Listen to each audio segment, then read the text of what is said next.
இளசுகளை மோக கடலில் தள்ளியுள்ள இன்ஸ்டாகிராம் மூலம் புகழின் உச்சிக்கே சென்ற தனியார் பள்ளி ஆசிரியை கொலை செய்யப்பட்ட வழக்கில் இளைஞர் ஒருவர் சிக்கியுள்ளார். இந்த கொலையை செய்த சில்லுவண்டு சிக்கியது எப்படி? கர்நாடக மாநிலம் மாண்டியா மாவட்டம் பாண்டவப்பூர் மாணிக்கனையாஹள்ளி கிராமத்தில் வசிப்பவர் 35 வயதான லோகேஷ். இவரது மனைவி தீபிகா.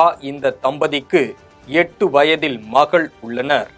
லோகேஷின் மனைவி தீபிகா மேலுக்கோட்டில் உள்ள தனியார் பள்ளியில் ஆசிரியராக வேலை செய்து வந்தார். இதற்கிடையே இளசுகளை மோகத்தில் தள்ளியுள்ள இன்ஸ்டாகிராமில் தனது வீடியோக்களை பதிவிட்டு பிரபலமாகி வந்தார். இன்ஸ்டாவில் இவரது ரீல்ஸுக்கு பெரும் வரவேற்பு கிடைத்தது.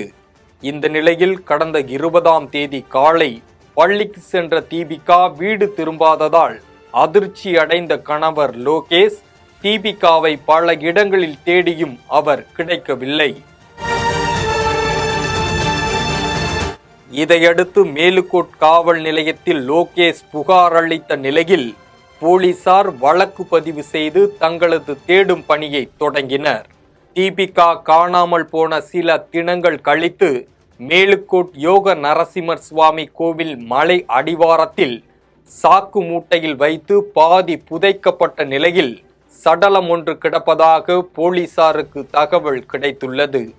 உடனே அங்கு சென்ற போலீசார் பாதி அழுகிய நிலையில் கிடந்த பிணத்தை மீட்டு சோதனை செய்தபோது அது காணாமல் போன தீபிகா என்பது தெரிய வந்தது. தீபிகாவை யாரோ கொலை செய்து உடலை புதைத்திருப்பது முதற்கட்ட ஆய்வு அறிக்கையில் தெரிய வந்தது. தீபிகா ரீல்ஸ் வீடியோ எடுத்து வந்ததால் அதன் மூலம் பழக்கமானவர்கள் யாராவது கொலை செய்தனரா என்ற கோணத்தில் போலீசார் விசாரணை நடத்தினர். இதற்கிடையில் மலை அடிவாரத்தில் தீபிகாவும் ஒரு இளைஞரும் சண்டை போடுவதை கோவிலுக்கு வந்த சிலர் மொபைல் போனில் வீடியோ எடுத்து வைத்திருந்தனர்.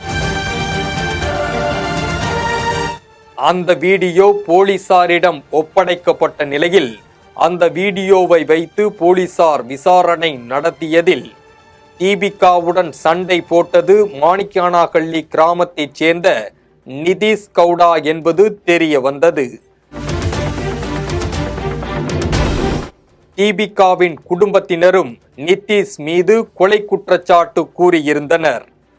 தீபிகாவிடம் கடைசியாக மொபைல் போனில் பேசியது அவர்தான் என்பதும் தெரிய வந்தது. தலைமறைவாக இருந்த அவரை பிடிக்க 2 தனிப்படை போலீசார் அமைக்கப்பட்ட நிலையில் விஜயநகர ஹாஸ்பிட்டலில் நிதிஷை மேலுக்கோட் போலீசார் சுற்றி வளைத்து அதிரடியாக கைது செய்தனர். முதலில் தீபிகாவை கொலை செய்யவில்லை என கூறிய அந்த இளைஞருக்கு போலீசார் ஃபுல் மீல்ஸ் சாப்பாடு கிடுக்குப்பிடி விசாரணையில் ஐயையோ நான் தான் இந்த கொலையை செய்தேன் என ஒப்புக்கொண்டார். தீபிகாவும் நிதிஷும் ஒரே ஊரை சேர்ந்தவர்கள் என்பதால் 2 ஆண்டுகளுக்கு முன்பு இருவருக்கும் பழக்கம் ஏற்பட்டு இருவரும் அக்கா தம்பி போன்று பழகி வந்ததாக கூறப்படுகிறது.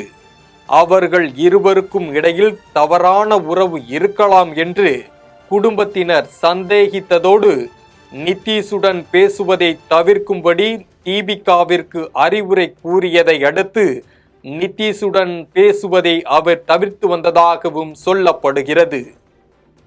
இதனால் ஆத்திரமடைந்த நிதிஷ் கவுடா தன்னிடம் பேசுமாறு தொடர்ந்து தொல்லை கொடுத்து வந்துள்ளார்.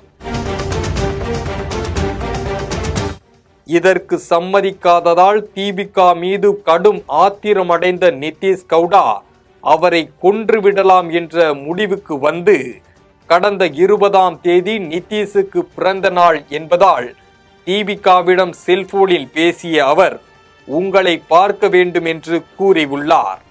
பிறந்த நாள் என்பதால் நிதிஷுக்கு சட்டை எடுத்துக்கொண்டு அவரை சந்திக்க யோக நரசிம்மர் சுவாமி கோவில் மலை அடிவாரத்திற்கு சென்றுள்ளார் தீபிகா.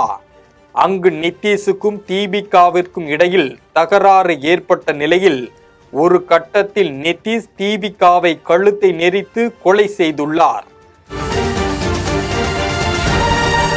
பின்னர் சாக்கு மூட்டையில் உடலை திணித்து ஏற்கனவே தோண்டி வைத்திருந்த குழியில் புதைத்துவிட்டு தப்பிச் சென்றுள்ளார்.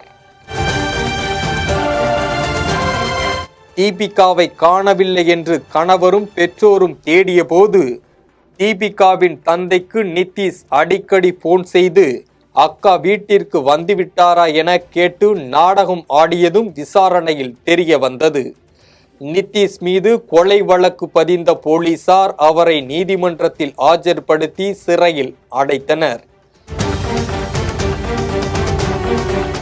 அக்கா அக்கா என பேசி பக்காவா பிளான் போட்டு இன்ஸ்டா புகழ் ஆசிரியை படுகொலை செய்யப்பட்ட திடுக்கிடும் சம்பவம் பெரும் அச்சத்தை ஏற்படுத்தி உள்ளது.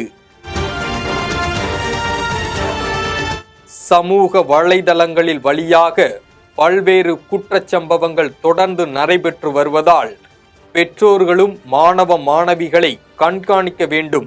அறிமுகம் இல்லாத நபர்களிடம் ஜாக்கிரதையாக இருக்க வேண்டும் என போலீசார் எச்சரித்துள்ளனர்.